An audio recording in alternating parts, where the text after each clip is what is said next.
Nuestra historia comienza con este popote biodegradable en una bolsa de plástico. Algo que parece, y es a todas luces, una contradicción. Pero ¿cómo se llegó a esto? Un video viral de una tortuga lastimada por un popote elevó mucho ruido en redes sociales, al punto en que los popotes se transformaron en enemigos públicos del planeta y de las tortugas. Se comercializaron pues popotes biodegradables o reusables y varias empresas como Starbucks se comprometieron a una cruzada para eliminarlos de sus productos. Como todo furor, este llegó a su fin.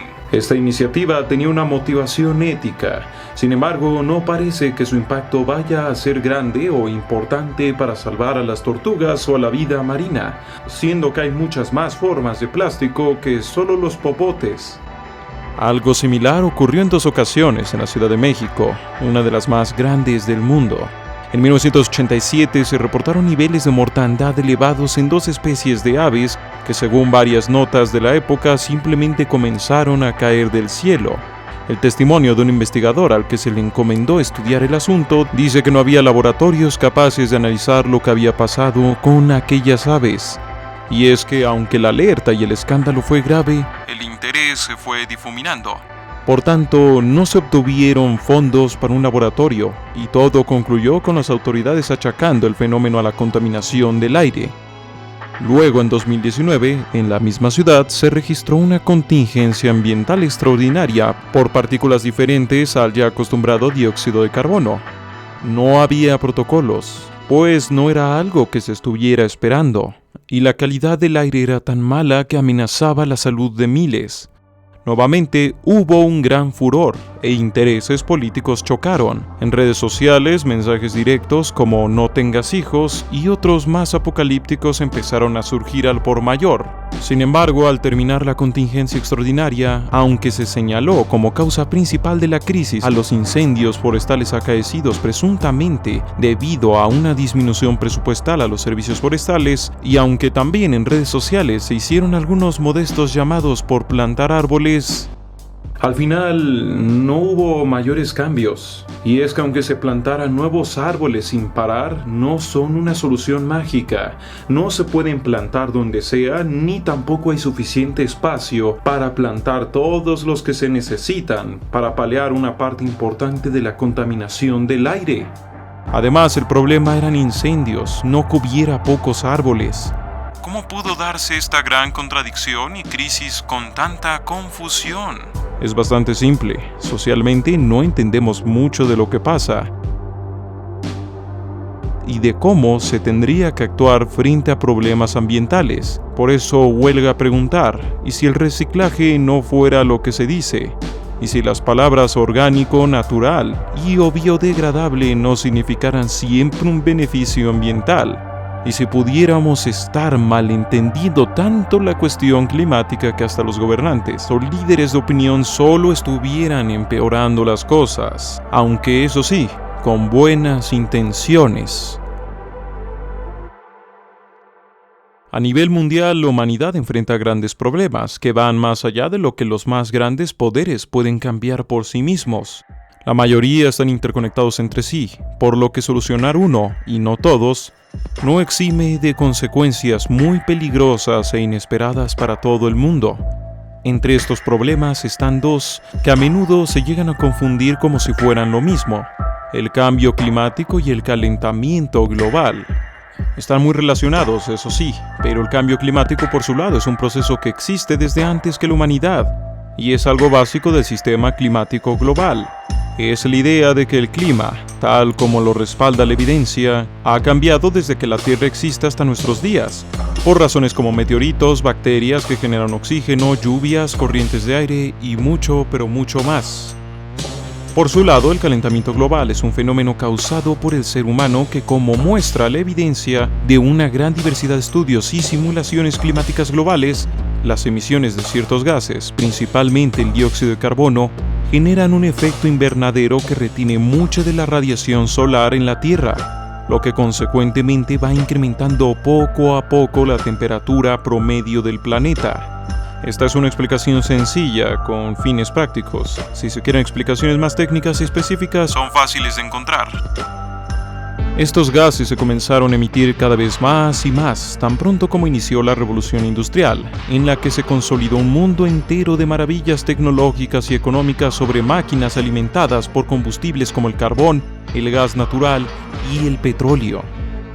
Durante mucho, todo lo que causaban estos gases se desconoció, incluso entre la comunidad científica, pero se volvió un dato controvertido y con gran respaldo tan pronto como análisis de burbujas atrapadas en el hielo antiguo y los anillos de los árboles longevos permitió contrastar que la humanidad en verdad estaba causando un cambio tan radical en el clima y la atmósfera que las consecuencias como mínimo tendrían que inquietar al mundo entero.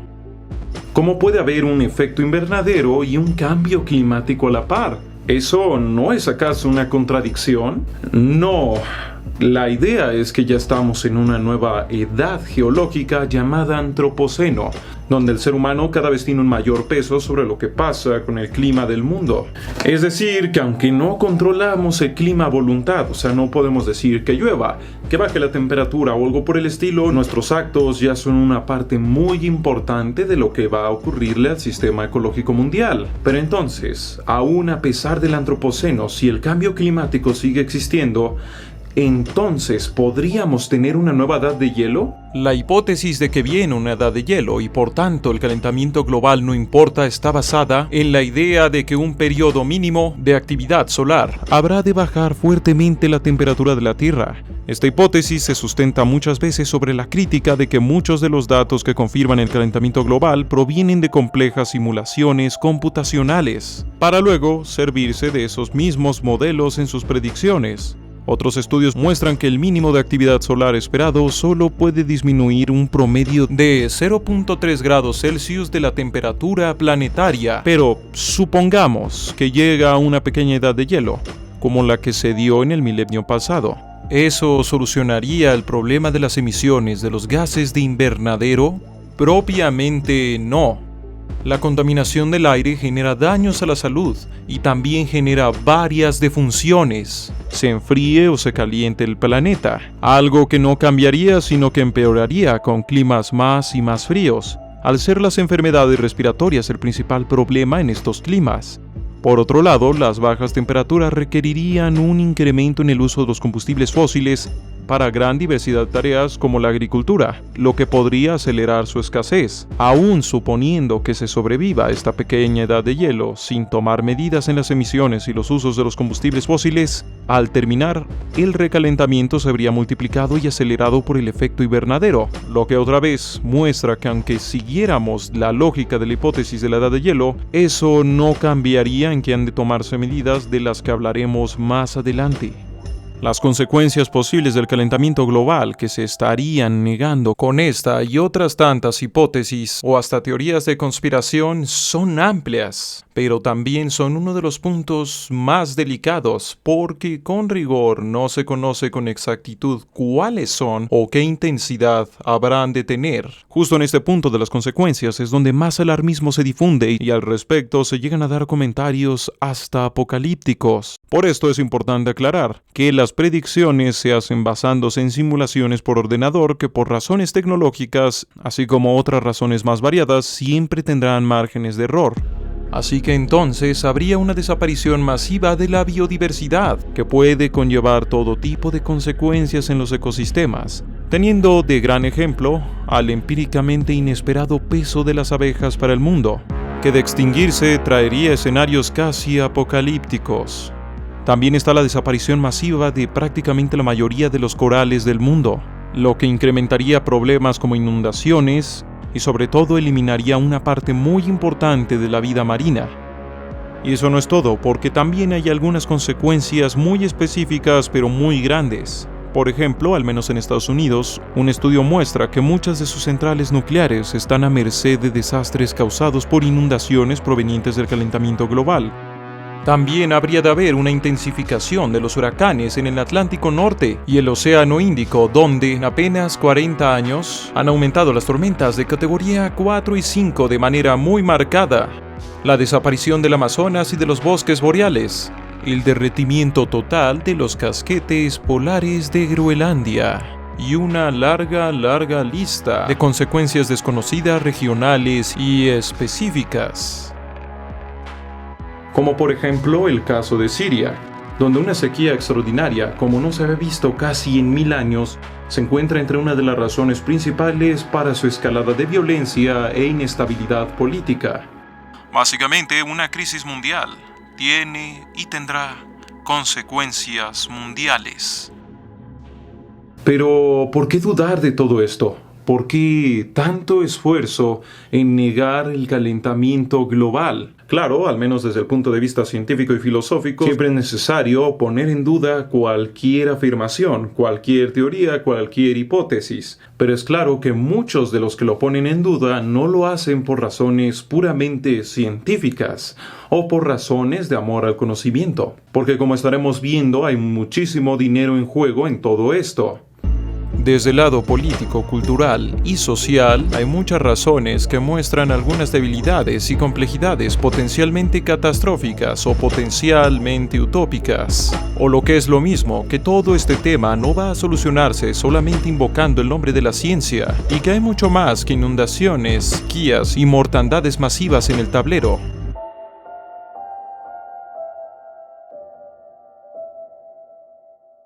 Los mensajes de alarma, miedo, apocalipsis y terror no parecen tener un gran efecto más allá de grupos aislados y generaciones posteriores a la millennial. ¿Por qué? No hay un solo por qué, hay toda una condición que muestra con claridad por qué el tema del calentamiento global entra en la categoría de reto mundial. Porque casi cada área del conocimiento humano tiene algo que decir y hacer frente a esto. En lo político no es tan sencillo como decirle a un país en desarrollo que convierta su industria a través de energías renovables y actualizaciones para la eficiencia energética. Si puede que ni tan siquiera tenga industria, o que de tenerla puede que apenas esté en desarrollo. Tal es el caso de la India, siendo una de las naciones más pobladas del planeta y con una importante cantidad de pobreza extrema, como de una falta de infraestructura grave. Pareciera ser que económicamente hablando, solo puede optar por plantas de carbón mineral para generar energía, pues estas plantas, aunque en exceso contaminantes, siguen siendo relativamente baratas. Todo este problema escala a instancias internacionales, pues tal como lo critica Björn Lomborg, hay una ceguera en las políticas y exigencias que llegan a hacer países desarrollados a países no tan desarrollados, en las que se ignoran sus problemas locales y nacionales, mientras se les hacen pedidos que solo países del primer mundo pueden afrontar, sin descuidar áreas como la salud, el agua potable y la educación.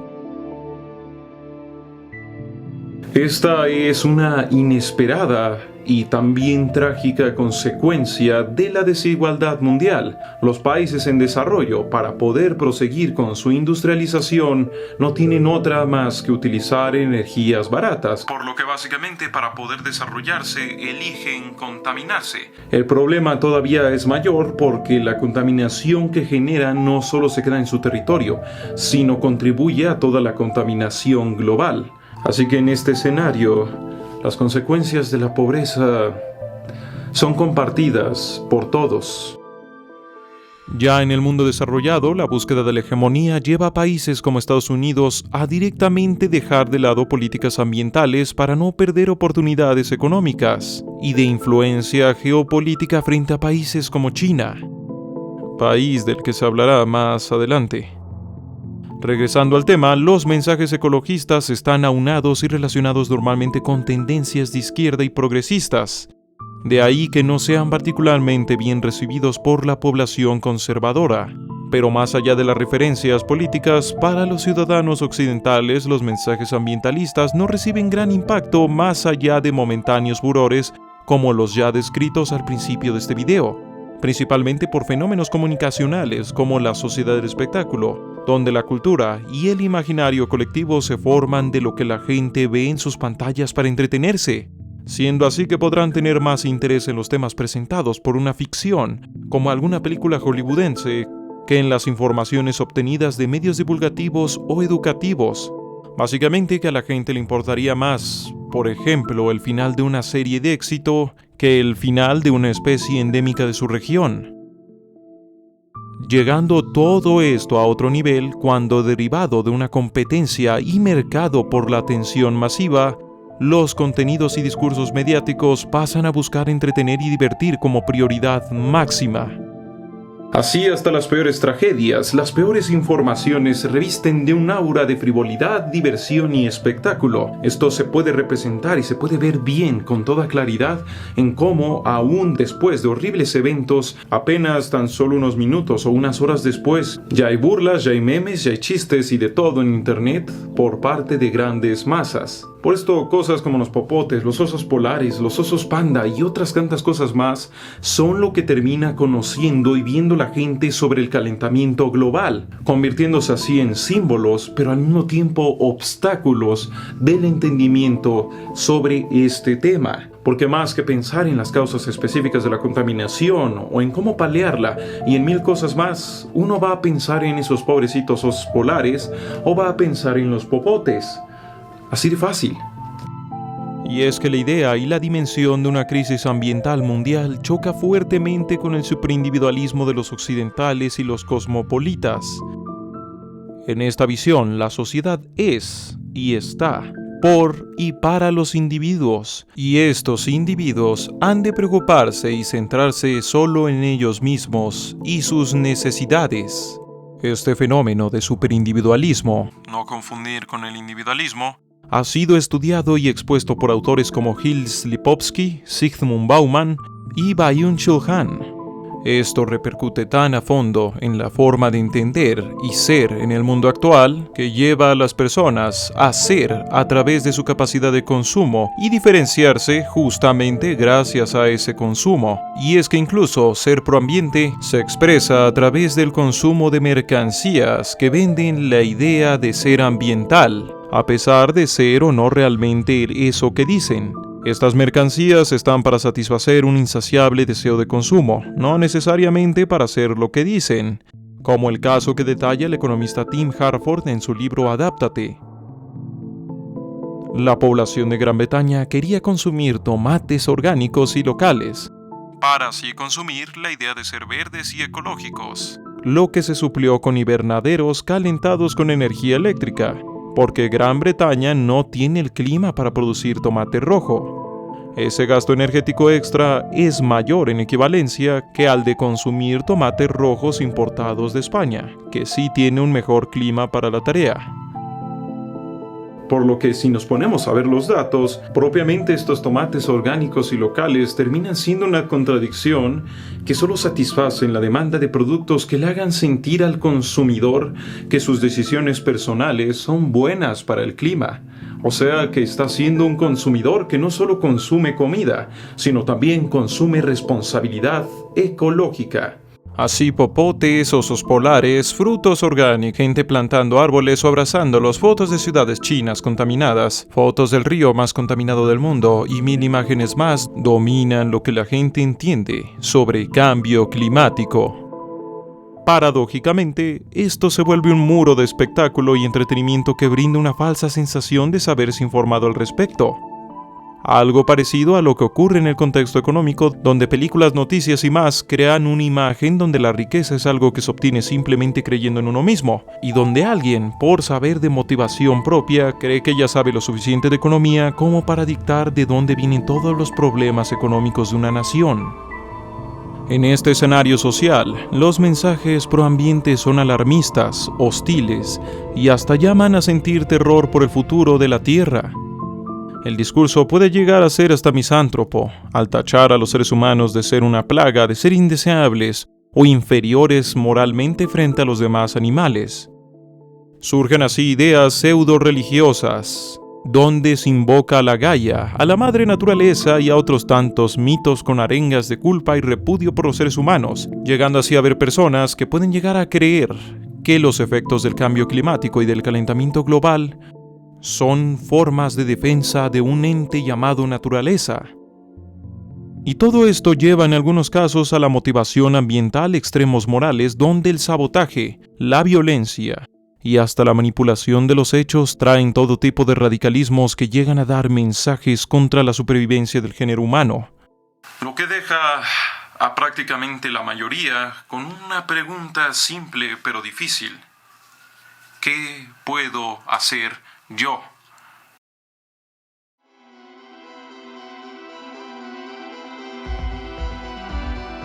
Nuestra historia comienza con este popote biodegradable en una bolsa de plástico. Algo que parece y es a todas luces una contradicción. Y así volvemos a lo mismo.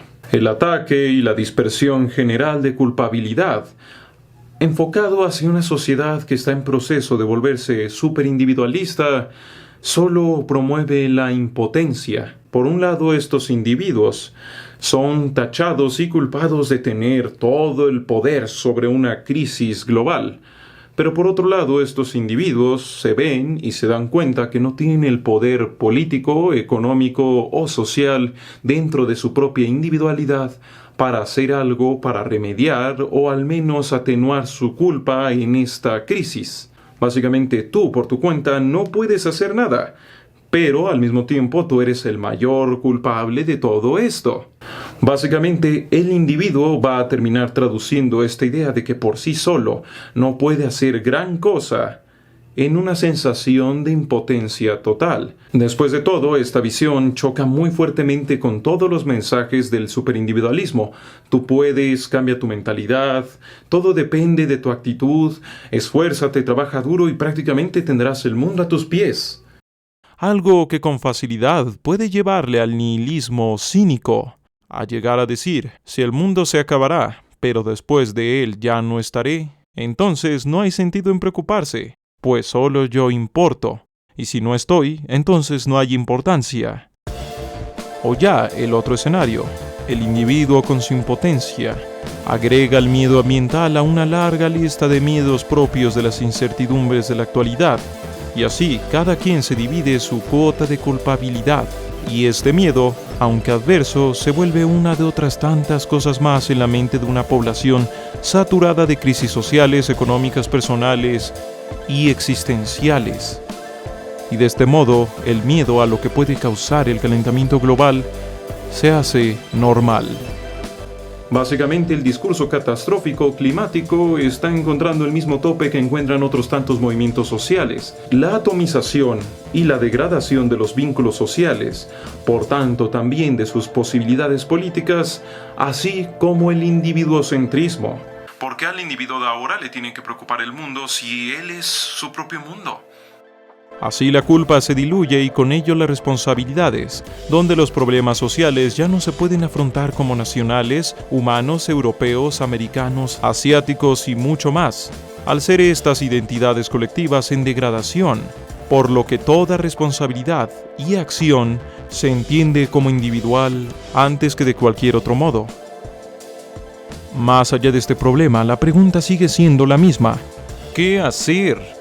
Sin embargo, esta pregunta es inútil y hasta problemática si antes no se pregunta ¿cómo están las cosas? ¿Es verdad o es mentira que todo está empeorando y que a no ser que haya un milagro mundial, todo estará perdido?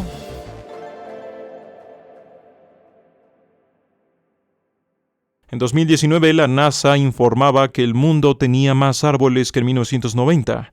Básicamente que se había logrado invertir la tendencia al decrecimiento forestal, principalmente debido a los esfuerzos intensivos de China e India para reforestar y crear bosques con objetivos como detener la expansión del desierto de Gobi y generar barreras efectivas contra las inundaciones. Este dato es bastante revelador, ante varias fuentes que aseguraban lo contrario.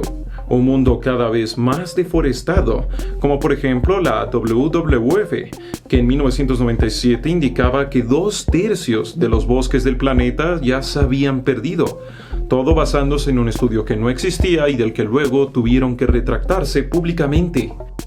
También en su momento, en una cumbre mundial, una importante figura de la industria textil expresó que esa industria era la segunda más sucia del planeta con referencia a sus capacidades para contaminar. Y es que aunque cosas como el fast fashion y la poca legislación laboral de varios países, la confección de más y más prendas de consumo rápido y desechamiento constante consumen y contaminan importantes cantidades de recursos. Sin embargo, análisis, información y estudios posteriores desmintieron el dato. Lo que nos lleva a hacernos una pregunta importante. ¿Por qué una gran figura de una industria habría de atacarla así? Quizá pudo haber sido ignorancia, no saber exactamente la dimensión de lo que le está pasando a la cuestión climática. O por el contrario, quizá estaba buscando inversión de parte de gobiernos o subsidios, yo qué sé. El punto es que cualquiera de estas dos opciones tienen implicaciones bastante profundas. También un documental llamado Conspiracy alegaba que el consumo de carne era uno de los principales, si no el mayor origen de los problemas ambientales relacionados al efecto invernadero. Nuevamente basándose en cifras de tamaño importante, pero sin contrastar otras informaciones globales. De este documental y otros posteriores, luego nacía la idea de que si el mundo entero viraba al veganismo, el problema de gases de efecto invernadero prácticamente estaría solucionado. Algo que es falso. Pero todo esto, ¿por qué? Bueno, pueden ser dos escenarios básicos. Uno, los creadores de estos mensajes y otros con relación al asunto climático ignoran el estado y las posibilidades ambientales, principalmente por estar cegados por una visión apocalíptica del clima. O simplemente utilizaban el peso político del calentamiento global para atraer atención a sus intereses. Este punto en el cual casi cualquiera sale a decir que las vacas, la ropa, cualquier cosa es lo peor del clima y hay que detenerlo ya, solo hacen todavía más difícil entender todo este tema. Siguiendo con los datos y volviendo a matizar, aún a pesar del revuelo social causado en la capital mexicana por su contingencia extraordinaria de 2019, los datos proveídos por la Comisión Ambiental de la megalópolis muestran que desde finales de los años 80, varios contaminantes del aire se han ido disminuyendo en las emisiones registradas en promedio año con año. También China, que en varios discursos es mentada como un infierno de contaminación, ha logrado ir disminuyendo hasta en un 32% sus partículas contaminantes del aire en varias de sus ciudades. Esto desde que en 2014 su gobierno declarara una guerra contra la contaminación. Todo esto puede sonar bastante bien, que no hay nada de qué preocuparse, que vamos ganando, pero no es así. Al ser esta una crisis de clase global, es lógico esperar que su complejidad esté a ese nivel. Y justo vemos eso volviendo a los bosques. Aunque es positivo que se reforeste, no es un proceso mágico ni falto de una increíble complejidad, pues plantarlos en un mal lugar puede contribuir a la pérdida de biodiversidad. Además, los bosques tropicales son los mejores para la causa de regular la temperatura ambiental, ya que los bosques de climas fríos, al ser más oscuros, retienen más calor inadvertidamente. Aquí la recomendación general, más que plantar árboles, es cuidar los bosques que ya se tienen. Por esta razón es que el Amazonas tiene una importancia crítica para el futuro del planeta. También, si una variedad específica de gusano de tierra aparece, como en el caso del norte de América, aunque por un lado aceleran y potencian la fertilidad de los suelos, también transforman la hojarasca y otros desechos orgánicos en otras fuentes de dióxido de carbono para el ambiente. Este simple y aparentemente pequeño punto ha levantado las alarmas en científicos que suponen que este gusano y su proliferación pueda convertir a los bosques del norte en fuentes de gases de invernadero para 2050. También si en las llanuras u otros lugares que por su albedo pueden llegar a reflectar la radiación solar se les llega a cubrir con árboles oscuros o incorrectos, pueden volverse equivalente a usar una camisa negra bajo el sol en términos climáticos. Sí, esos árboles van a absorber dióxido de carbono, pero también mucho calor. Así que, aunque es muy positiva la reforestación, lo más importante es la preservación y cuidado en la calidad de los bosques que hoy se tienen. La pequeña conclusión de todo esto es que no es tan fácil como simplemente ponernos en modo pro naturaleza y en modo pro verde y decir, llenemos todo de áreas verdes. Sí, no importa cuánta agua gastemos, no importa que no sean plantas endémicas, no, mientras sea verde todo estará bien. No es tan sencillo. También hay que decir que no todo está empeorando, ni que la situación ya es apocalíptica y los gobiernos del mundo estén siendo cínicos y autodestructivos cual malo de película. Caray, que no es que no se esté haciendo nada, y que todo lo ocurrido hasta el momento sea porque la humanidad es escoria y es malvada. Propiamente hablando, en términos generales, es relativamente nuevo lo que se va sabiendo sobre el tema climático y la finitud de los recursos naturales. Aún ahora, sobre todos estos temas, sigue habiendo puntos polémicos e incertidumbres variadas dentro de la misma comunidad científica.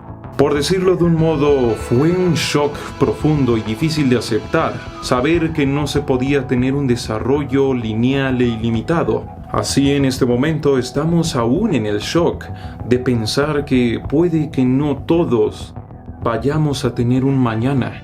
Ahora, respondiendo la pregunta, ¿cómo están las cosas? De forma resumida, en promedio la calidad del aire es peor, habiendo ciudades en países del primer mundo con calidades por mucho mejores que hace 20 años, pero otras ciudades en países como India donde la calidad del aire solo ha empeorado de una forma muy vertiginosa. La temperatura promedio también ha aumentado y con una velocidad completamente increíble, aunque en específico hay lugares donde ha descendido, no necesariamente con buenas consecuencias. Este incremento ha creado mejores vinos y ha favorecido la agricultura. Por su lado, los mares afrontan la pérdida de su biodiversidad y el desaparecimiento de sus corales, lo que pone en riesgo, solo para empezar, a una gran cantidad de ciudades costeras, pues muchas veces los corales funcionan como barreras rompeolas. Sobre el nivel de los mares, aún no hay información precisa de cuánto habrán de crecer, pero su subida no será uniforme en todo el mundo. En este tema en específico, el MIT considera que sin control de emisiones hay un 80% de probabilidad que la temperatura aumente 4 grados Celsius. En este escenario, los mares podrían crecer centímetros en unas zonas y en otras zonas entre 1 y 5 metros. Con control de emisiones, hay un 60% de probabilidad de que incremente poco más de 2.5 grados Celsius, lo que igual elevaría los mares, pero sensiblemente menos. En general, realmente los datos muestran que esto no tiene posibilidades de realmente acabar con toda la humanidad para 2100. Sin embargo, sí podría desencadenar eventos que comprometan la vida de miles de millones. Una reducción económica general en todo el mundo, los efectos irreversibles ya mencionados, la extinción masiva de todo tipo de especies que por sí mismas pueden traer otras consecuencias inesperadas, y por último, una crisis global en todo sentido que afecte la calidad de vida y expectativa de desarrollo de todo ser humano superviviente. Tras esta descripción general, se puede preguntar, ¿qué podemos hacer? Bueno, en el campo de la imaginación se puede hacer de todo, y mucho ofrece buenos pronósticos de salvar la situación. Pero al ser esta crisis del nivel más alto que se ha afrontado hasta ahora, no hay una sola postura que no tenga serias implicaciones, incluso la postura que ya se está usando. Hay que acentuar que los discursos utópicos o ciegamente revolucionarios no bastan para abordar el problema, y eso es claro viendo a China, que como ya se dijo, ha logrado reducir la contaminación de sus ciudades. Viendo el caso de China, se verá que la pregunta no es ¿qué podemos hacer?, sino más bien ¿qué vamos a elegir hacer? La reducción de la contaminación tan solo en Beijing ha costado 120.000 millones de yuanes. Para esto se cerraron minas de carbón, se redujo su producción de acero y se relocalizaron varias industrias que, pese a seguir contaminando, lo hacen lejos de los focos de población. También se plantaron 66.000 millones de árboles, aunque no todos habrán de sobrevivir. Con el costo de 2.8 mil millones de yuanes anuales, China también planea reemplazar el 20% de sus flotas de camiones de diésel a otros que igual seguirán siendo diésel, pero con tecnologías más eficientes. Y es que aunque el parque vehicular es visto como una especie de demonio para este tema, entre más avanza la ingeniería automotriz, menos contamina. Aunque claro, el problema de esto es que nunca se espera que lleguen a un grado de polución cero, o al menos cercano a ello. Y aunque todo esto pueda sonar a que son puros gastos, se estima que para 2030 le va a ahorrar 57.000 millones de yuanes en gastos de salud y muchos más. Por último, en términos humanos, reguló fuertemente la calefacción civil, la cual normalmente usaba gas natural o carbón, de forma que grandes poblaciones han debido sufrir el frío de los inviernos, y en escuelas se ha tenido que adoptar hacer ejercicios físicos para mantener calientes a los estudiantes. En 2018, el crecimiento de su Producto Interno Bruto fue de 6.8%, el más bajo desde 1990. Esto en parte por sus gastos y disminuciones en pro de su lucha ambiental. En resumen, no es gratis disminuir la contaminación y obviamente el calentamiento global, tanto en costo político como en costo económico y humano, aunque técnicamente sí hay recursos suficientes para lograr detener el calentamiento global. Sin embargo, el mundo sigue estando ahí. Este no es el único problema que tiene la humanidad. No es algo en lo que simplemente podamos tirar el dinero y ya está, esperar que se solucione. Cada dólar que se gaste en esto es un dólar que no se va a gastar en otras cosas. Esa es la tesis del presidente del Consenso de Copenhague, Björn Lomborg, cuya tesis choca con la de los otros economistas. Este choque plantea dos formas generales de afrontar esta crisis. La primera, y la que se está siguiendo de una forma muy leve por parte de los gobiernos, es aquella apoyada por 3.554 economistas y 27 premios Nobel de Economía.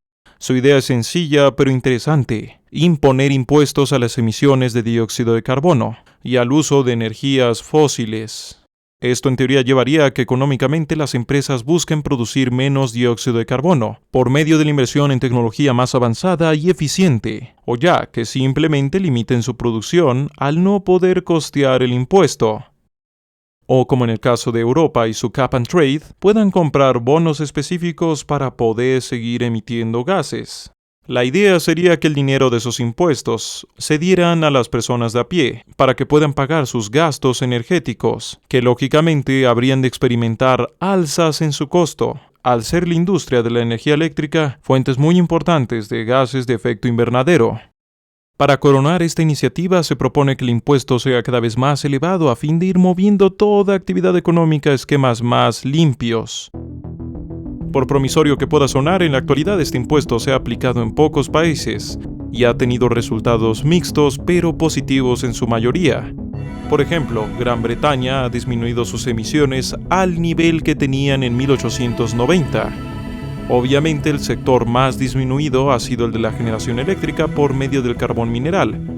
Como veremos más adelante, este sector es un punto clave para el futuro del mundo. En teoría, a la par de esta política, el costo de las energías renovables, como la eólica y solar, van cayendo rápidamente, por lo que cabría de esperar una industria más limpia con este camino. La idea es que estos impuestos sobre las emisiones de carbono, el uso de carbón y el uso de gas natural sean una forma de emparejar el costo actual con el costo real que tendrán a futuro estas emisiones. Ahora sí, aquí es donde entra la propuesta de Björn, que critica que ese modelo solo puede ser factible en países con cierto desarrollo, y que aún siendo factible tiene un costo muy elevado. Pues países como India y China siguen abriendo plantas de energía potenciadas por carbón mineral, por ser estos, como ya se había dicho, recursos inmensamente más baratos frente a las demás alternativas. Aquí los números son muy claros. El 58% de la electricidad en India proviene del carbón. Asia, por su parte, consume 3/4 partes del carbón que se consume anualmente en el mundo, y 3/4 partes de las plantas de energía que van a funcionar con carbón se están construyendo en ese mismo continente. Cuando se supone que en teoría para 2050, para que las cosas salgan de forma aceptable, esta fuente energética debería de ser completamente abandonada. Lomborg también critica que los miles de millones que se gastan en regular las emisiones de carbono son recursos que se podrían usar para otros tantos problemas, como el hambre, la pobreza, la sanidad y el acceso al agua potable. Según acusa Björn, se están intercambiando miles de vidas en pro de abrazar ese modelo que limita la economía en vez de potenciarla en pro de la causa climática. Lo que el economista propone es tomar todo ese dinero que se gastaría en la regulación y mejor invertirlo en la innovación y actualización de la industria más importante para todo este tema, la energética. Así como también no dejar de invertir y no dejar de buscar solucionar los otros grandes problemas del mundo. Básicamente y en resumen es intentar gastar todo ese dinero en la causa más óptima posible. En este caso, según Bjorn, serían $100,000 millones al año. La idea no es perfecta, aunque no es descabellada, pues hay mucho que podría ser más efectivo, limpio y barato si se le destinasen presupuestos e inversión privada. De ejemplo está la mejora que ha supuesto SpaceX para el campo de la exploración espacial. Y surge la pregunta entonces, ¿y en qué se habría de invertir? ¿Biodiesel? Esos combustibles creados a partir de algas, por ejemplo, qué prometedoras. Las algas no dejan de requerir fertilizantes y su producción masiva requeriría grandes territorios. Haría falta llenar 3 veces el territorio de Bélgica con algas para poder generar combustible suficiente para cubrir la demanda anual de solo el 10% del transporte de Estados Unidos. Entonces, ¿el reciclaje? El reciclaje tiene varios problemas. Uno de ellos es que puede brindar una sensación falsa de que la basura puede disminuir su impacto ecológico a 0. Siendo que mucho material para reciclar es desechado por estar sucio, algo justificado, pues las impurezas, por ejemplo, en el procesamiento del plástico pueden arruinar una veta entera. En este tema, Jan Daniel de la Lats Beach Cleanup critica que la idea del reciclaje puede evitar que se tomen mayores medidas como prohibir o regular el uso del plástico, pues nuevamente brinda esa idea de que las consecuencias del consumo indiscriminado de plástico puede tener un costo ambiental nulo, lo cual es totalmente falso. Entonces, ¿habríamos de prohibir el plástico en muchas de sus formas? No exactamente. Más que eso, tendrían que crearse alternativas a la par que se regula.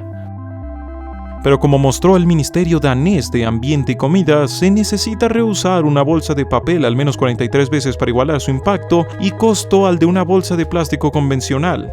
Es decir, que una bolsa de plástico consume 43 veces menos recursos en su producción. En cambio, las bolsas de poliéster se deben reusar 35 veces para empatarse. Estas, por su mayor resistencia, podrían ser la opción en algunos casos. Así que al final, en este tema, lo adecuado serían los métodos híbridos, como con el vidrio, que en vez de reciclaje tendría que pasar al reuso.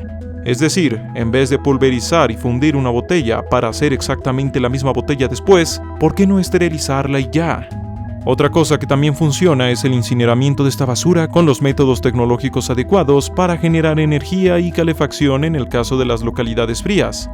Esto no es tecnología del futuro, sino que es algo llamado calefacción distrital, por lo que en localidades frías se podría utilizar basura en vez de carbón para calentar los hogares. El problema con todo esto es que se llega a asociar la incineración con daño ambiental, por lo que socialmente puede llegar a ser muy rechazado. Así que el reciclaje es una opción a invertir, pero debe combinarse con otros desarrollos. ¿Energía nuclear? Aunque ha sido duramente atacada de forma pública, la energía nuclear es por mucho más limpia que la energía fósil, aunque eso sí, requiere un cuidado especial. En la actualidad, estas plantas son una opción aún competitiva para generar energía eléctrica con relativamente poco espacio. Esta energía, según la International Atomic Energy Agency, fue clave para que Francia cortara anualmente 2.9% de sus emisiones de gases de invernadero, de 1979 a 1988, y aún así manteniendo una economía en crecimiento. El problema con esta energía es que aunque puede paliar la falta de energéticos de muchos territorios, solo produce energía eléctrica, que por ejemplo no puede alimentar a la aviación, a los barcos o a los trenes, que son clave para cualquier economía, ya no hablar pues de la industria siderúrgica. Este apartado sobre la energía nuclear concluye con voces en conflicto, habiendo un lado que dice que es clave y crucial, además muy ventajosa para lograr paliar el problema del calentamiento global. Pero también está el otro lado que dice que ya no va a ser competitiva económicamente hablando frente al abaratamiento de las energías renovables, o sea, la eólica y la solar. ¿Ingeniería climática? Tecnológicamente aún se está muy lejos de crear máquinas o de cambiar el clima a la fuerza en una escala global. Aunque arrojar gases de aerosol con propiedades reflectantes a la atmósfera se maneja como una posibilidad, tiene un costo muy elevado y es solo un paliativo más que una solución. Si las cosas se ponen extremas, puede ser que llegue a hacerse, aunque sea para ganar tiempo. Pero de momento todo apunta a que la ingeniería climática es aún una disciplina en pañales. ya que justamente todos los actos, estudios y entendimientos que se muestran en este documental es todo lo que involucra intentar entender el clima del antropoceno. Ya no hablemos, pues, de intentar cambiarlo. ¿Soluciones humanas? La agricultura con la ganadería son uno de los puntos importantes en la emisión de gases de invernadero. Si bien por sí solas, aún desapareciendo en su totalidad, no solucionarían el problema. Aún así, disminuir su impacto es muy importante. Para esto es necesario que los países desarrollados y en desarrollo mejoren dos cosas. Primero, el alimento desperdiciado, ya que por ejemplo en países como Estados Unidos se desperdicia la mitad de la comida de la que se dispone. Entre sobras que se tiran, mercancía que se pudre y otras cosas como el transporte se crea este problema. Para esto existen un sinfín de complejidades. Propiamente hablando, todo esto de la seguridad alimentaria y nutricional es un tema por sí mismo. De ejemplo está Estados Unidos, que teóricamente es el país más desarrollado del mundo, pero que aún así tiene algo llamado desiertos nutricionales. Zonas donde por diversas razones solo se encuentran ciertos tipos de alimentos. Muchas veces no los adecuados para una nutrición adecuada, para una nutrición aceptable. O ya el caso de muchos otros países que sufren de hambruna. Es muy difícil de verdad cambiar los hábitos alimenticios de todo el mundo, o por lo menos asegurarlos. Lo segundo serían mejorar los hábitos alimenticios para disminuir el consumo de carne, lo que podría hacerse con el desarrollo de comida a base de insectos, carne de laboratorio o una agricultura adaptada principalmente para el consumo humano y no animal. Ya yendo hacia otros puntos, el diseño y mejoramiento de las ciudades no solo para resistir fenómenos climáticos, sino para ser más verdes y con más transporte público puede lograr cambios sustanciales, al menos en lo local. Otros temas como mejorar sistemas educativos, programas de planeación familiar, anticoncepción accesible y en menor medida, el reciclaje son medidas que según economistas pueden llegar a generar riqueza a futuro. Es decir, que cada dólar que una nación invierte en ellos regresa pero por multiplicado. Otra cosa que debe implementarse es un enfoque analítico con equipos locales, nación por nación, obviamente respaldado financieramente por los gobiernos, al menos para empezar con investigación enfocada a la innovación y o a la adaptación. Esto porque cada país tiene sus problemas específicos, tanto en materia legal, cultural, económica, como de infraestructura. Sería contraproducente esperar que la calca de los esquemas nórdicos, por poner un ejemplo, pueda funcionar mágicamente como una solución en el Caribe. Para esto son necesarios estos equipos de investigación. No se pueden utilizar las investigaciones extranjeras para suplir la falta de investigación nacional. Y es que hay casos como el del equipo formado por académicos mexicanos que han escrito el libro Energéticos y la supervivencia de la humanidad, todo sin ningún ánimo de lucro, todo con la intención de poder ser de apoyo y mostrar formas en que un país como México puedan enfrentar no solo el problema del cambio climático, sino también el problema de los energéticos. Equipos como este existen en otros países, pero a menudo por varias razones no reciben apoyo ni difusión. En resumen, todas las iniciativas humanas son muy ambiguas, son difíciles de calcular, aunque a muy largo plazo pueden tener los mejores efectos. Básicamente las mejoras en las esferas humanas son muy importantes, aunque propiamente son las que se verán a más largo plazo, pudiendo tener un efecto importantísimo y crucial para cambiar las cosas. Pero claro, a largo plazo. Y ese largo plazo no está asegurado. Ya por último en este breve repaso están las medidas desesperadas. Aparte de la geoingeniería, hay pensadas, mas no tomadas en cuenta, medidas para forzar cambios humanos en pro del clima. Aquí Matthew Liao, director del Centro para Bioética en la Universidad de Nueva York, propone hacer ingeniería humana, ya sea inhibiendo el crecimiento físico de la población al inhibir la hormona de crecimiento, para que así pues obviamente gastemos menos energía, consumamos menos comida y mucho más, induciendo farmacéuticamente niveles elevados de oxitocina para hacer a la gente más empática y por tanto más activa al solucionar problemas comunales y sociales, o ya incluso hasta inducir intolerancia leve a la carne, para lograr reducir aunque sea un 21% la ingesta anual de carne. Viéndolo de forma global, lo más importante para pelear contra este problema es la eficiencia energética. En segundo lugar estaría disminuir y luego eliminar el uso del carbón mineral como energético. Y ya en tercer lugar vendría el cuidado de los bosques y todo lo causado por la agricultura juntos.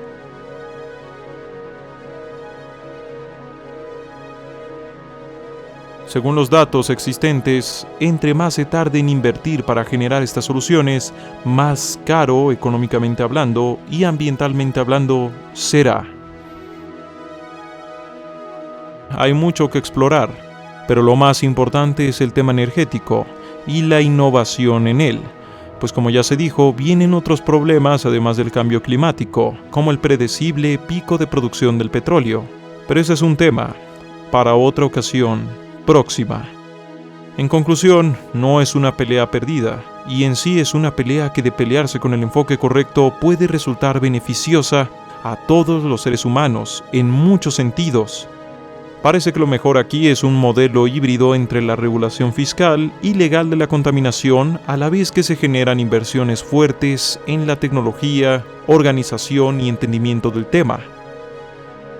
Otra conclusión muy importante de todo esto es que este no es un problema que se puede afrontar netamente desde la esfera individual. Es algo que requiere la capacidad de la acción social y política. Por tanto, cosas como la divulgación, la presión política y el activismo social son imperantes, más que, por ejemplo, simplemente en tu casa dejar de usar plástico.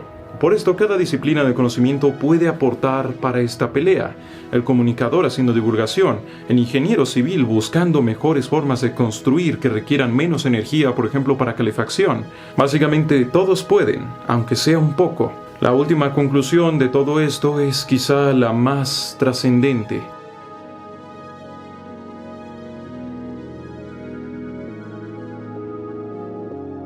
La última conclusión la vemos en que se sabe exactamente qué hacer, pero a nivel global. Si no se llega a hacer a nivel global, será más costoso e inefectivo. Por tanto, la última conclusión es que se requiere o se hará un cambio de paradigma completo derivado de todo esto, sin importar cómo salga, si sale mal o si sale bien, pues el humano asumirá un papel como rector y siervo en su sistema mundial. La idea de un orden natural y derivados se degradará por la fuerza de los hechos. A su vez, el progreso lineal como idea tendría o llegará a ser eliminado, pues si algo ha dejado claro todo esto es que desacelerar, buscar alternativas y actuar híbridamente es la que parece ser la mejor forma de abordar la crisis. Es decir, pensar a futuro y no solo en el desarrollo y la riqueza de los próximos años. Al menos esto si tiene éxito. Si se fracasa, seguirá habiendo una humanidad, pero una en una situación tan comprometida que es poco probable la supervivencia de esta civilización. En la opinión de un servidor, más que nunca, este es el fin de la infancia de la humanidad.